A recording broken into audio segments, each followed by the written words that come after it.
Hi guys, দেখো আমি একটা নতুন মেনু নিয়ে চলে এসেছি। দেশি চিংড়ি দিয়ে ফুলকপির পাতুরি। দেখো ফুলকপিগুলো ছোট ছোট করে কেটে নিয়েছি। ওই যে দেশি চিংড়ি, জল কালারের কিছু চিংড়ি নিয়েছি, একটু পেঁয়াজ কুচি, কাঁচা লঙ্কা কুচি, স্বাদ অনুযায়ী লবণ, তারপর হলুদ গুঁড়ো, একটু চিনি আর শুকনো লঙ্কার গুঁড়ো, আর ওই যে তেল, সব আমি নিয়ে নিয়েছি। এবার আমি এই সব কিছু এই পেঁয়াজ লঙ্কা চিংড়ির সঙ্গে এই ধোয়া বা ফুলকপি কুচানোটা অ্যাড করলাম। এবার সঙ্গে সমস্ত মাপের রয়েছে পরিমাণ মতো সব, লঙ্কার গুঁড়ো, হলুদ, লবণ আর তেল, ব্যাস এটা, আর কোনো মশলা পড়বে না। আর এই যে ননস্টিকের কড়াইতে দিলে ভালো হয় পাতুরি, তার জন্য ওটাই আমি তেল গরম করেছি। আর এই দেখো সব মাখছি। তোমরা এটা বানাবে ফ্রেন্ডস, তোমরা জানো না কি দারুণ টেস্ট হয়, মানে মানে পাগলা হয়ে যাবা খেতে গেলে, এত টেস্ট হয়।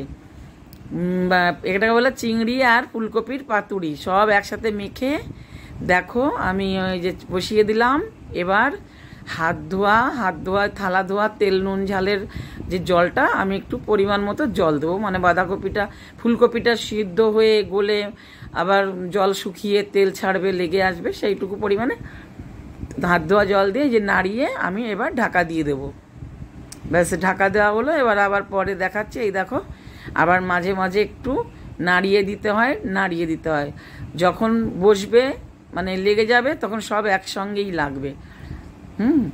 দেখো এবার মোটামুটি আর ওই যে নড়ছে না।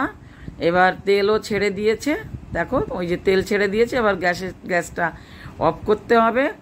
গ্যাসটা অফ করে এবার ওটাকে উল্টে দিতে হবে খুন্তি দিয়ে, আস্তে আস্তে পাট এইভাবে। দেখো ভাজাটা তলায় যেটা লেগে যাওয়া ভালো ভাজাটা ওপরে আসবে, আর ওপরের ফুলকপি যা আছে মাছ ফুলকপি সব তলায় যাবে।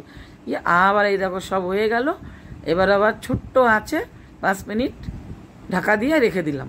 ঢাকা দিলেও চলে, না দিলেও চলে। তো গাইজ তোমরা প্লিজ এভাবে বানিয়ে খাবে।